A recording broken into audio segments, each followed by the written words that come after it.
Magandang oras mga kababayan, narito na ang pinaka-latest update natin sa magiging lagay ng ating panahon ngayong araw at sa susunod na 24 oras.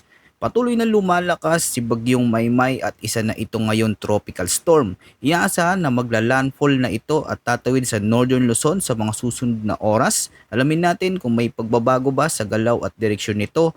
Para naman lagi kang updated sa lagay ng ating panahon, i-click mo lang ang subscribe button. Sa kasulukuyan mga kababayan, ang sentro ng Tropical Storm Maymay ay may tinatayan layong 135 kilometers west-northwest ng Bacnotan, La Union.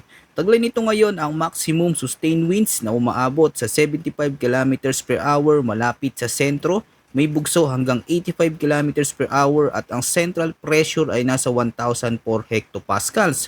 Sa kasulukuyan, mabagal itong kumikilos pahilaga sa bilis na 10 kilometers per hour at ang lawak na sirkulasyon o strong to gale force winds nito ay umaabot sa 210 kilometers mula sa sentro. Samantala, malapit nang pumasok sa Philippine Area of Responsibility si Super Typhoon Dolphin at ngayong araw ang sentro nito ay nasa layong 1,650 kilometers east-northeast ng extreme northern Luzon.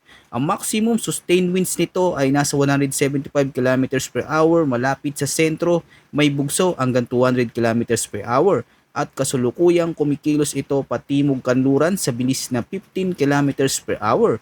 May konting kalayuan pa ito sa bansa pero dahil isa ito sa pinakamalakas na bagyo, mahalagang bantayan ang magiging impluensya nito sa pagpapalakas ng sistema sa bansa. Ngayong oras, tinaas na ng pag-asa sa Tropical Cyclone Wind Signal number 2 ang mga lugar sa Ilocos Sur, Northern and Central portion ng La Union, Northwestern portion ng Pangasinan, Southwestern portion ng Abra, Western portion ng Mountain Province at sa may Northwestern portion ng Benguet.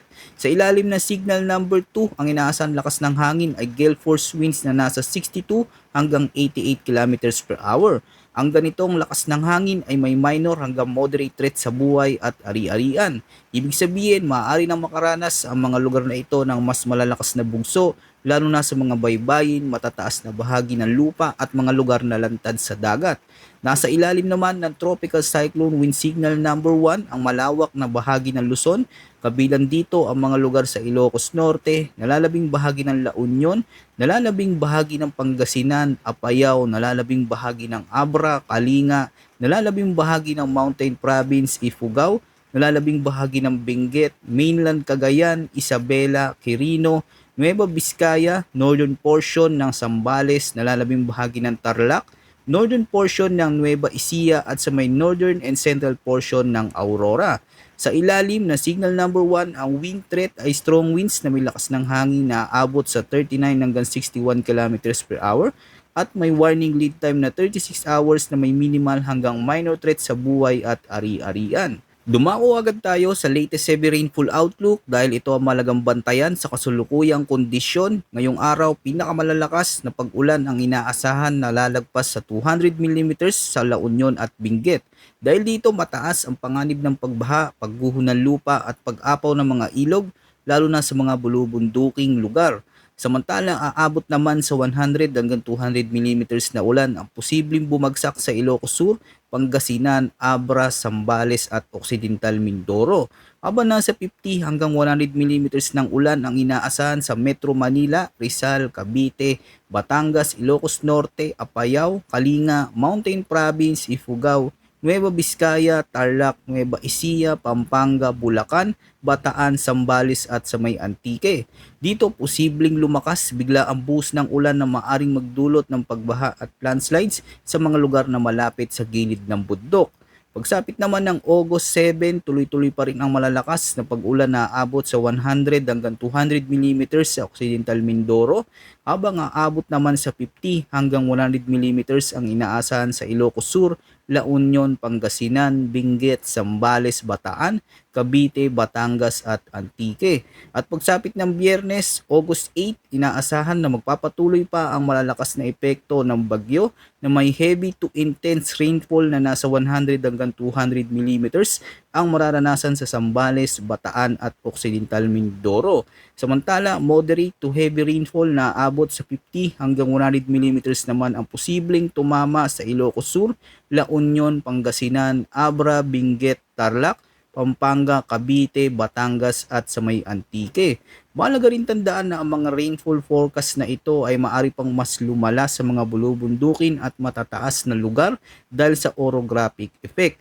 Bukod rito, kung ang isang lugar ay ilang araw na nakakatanggap ng malalakas na pag-ulan, mas tumataas ang posibilidad ng flash floods, paggunan lupa at bigla ang pag-apaw ng mga ilog. Sa forecast weather conditions, pinakamalalakas ang magiging epekto ng Tropical Storm Maymay sa Ilocos Sur, La Union, Pangasinan, Benguet, Mountain Province at Abra. Dito inaasahan ang stormy o mabagyong panahon na may tuloy-tuloy na malalakas hanggang sa matitinding pag-ulan na sinasabayan ng matinding bugso o hanggang storm force na hangin na maaring magdulot ng pinsala sa mga kabahayan, infrastruktura at pananim. Dahil dito mataas ang posibilidad ng flash floods at landslides lalo na sa mga lugar na malapit sa kabundukan.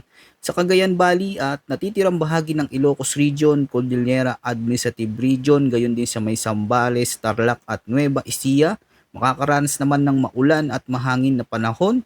Dulot pa rin ito na direktang impluensya ng Tropical Storm Maymay. Asahan ng katamtaman hanggang malalakas na pag-ulan na maaari rin bumuhos bigla habang ang malalakas naman hanggang gale force na bugso ng hangin ay posibleng maramdaman lalo na sa mga bukas at matataas na lugar. Kaya maging alerto sa banta ng pagbaha at pagguho ng lupa lalo na sa mga lugar na madalas tamaan ng kalamidad.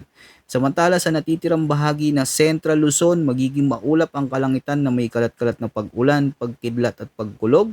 Bagamat hindi kasing tindi ng mararanasan sa Hilagang Luzon, maaari pa rin magkaroon ng katamtaman hanggang malakas na pag-ulan sa ilang lugar na maaaring magdulot ng mga biglaang pagbaha at pagguho ng lupa, lalo na sa mga komunidad na nasa low-lying areas. Para naman sa Metro Manila, Calabarzon, Occidental Mindoro, Oriental Mindoro, Marinduque, Antique, Iloilo at Guimaras, ang pangunahing nagdudulot ng mga pag-ulan ay ang habagat o southwest monsoon na mas pinalalakas ng Tropical Storm Maymay. Dahil dito inaasahan ng cloudy skies na may isolated rain showers at mga thunderstorm kaya may panganib pa rin ito ng biglaang pagbaha at landslide lalo na kung magtatagal ang malalakas na buhos ng ulan. Samantala sa natitirang bahagi ng bansa, ang forecast ay cloudy skies na may rain showers o thunderstorms lalo na sa hapon at gabi, dulot ng umiiral na localized thunderstorm. Bagamat hindi ito tuloy-tuloy, tandaan ng mga thunderstorms ay maaaring magdala ng biglaang malakas na ulan, pagkulog, pagkidlat at malalakas na bugso ng hangin na maaari ring magdulot ng flash floods at landslides sa mga maapektuang lugar. Ngayon, pag-usapan natin ang track and intensity outlook ni Bagyong Maymay. Mahalagang paalala, bukod sa landfall area at forecast confidence cone, ang malalakas na pag-ulan, pabugso-bugsong hangin at iba pang panganib ay maaari ring maranasan sa mga karatig lalawigan at maging sa mga lugar na nasa labas ng forecast cone. Bukod dito, posible pa rin magkaroon ng pagbabago sa magiging track nito sa loob ng confidence cone. Batay sa pinakabagong forecast track, inaasahang halos hindi muna kikilos ang Bagyong Maymay sa susunod na 12 oras. Pagkatapos nito, tsaka pa lang ito magsisimulang kumilos pasilangan at posibleng maglandfall sa bahagi ng Ilocos Sur o La Union ngayong araw. Kapag tuluyan na itong tumawid sa kalupaan, tatahakin ng sentro ng bagyo ang malaking bahagi ng Northern and Central Luzon kung saan magpapatuloy ang pagdadala nito ng malalakas na pag-ulan at pabugso-bugsong hangin hanggang Huwebes. Sa usapin naman ng lakas nito, patuloy pang inaasang lalakas ang Bagyong Maymay habang papalapit sa kalupaan. Sa loob ng susunod na oras, maaari nang umabot ang lakas nito sa severe tropical storm.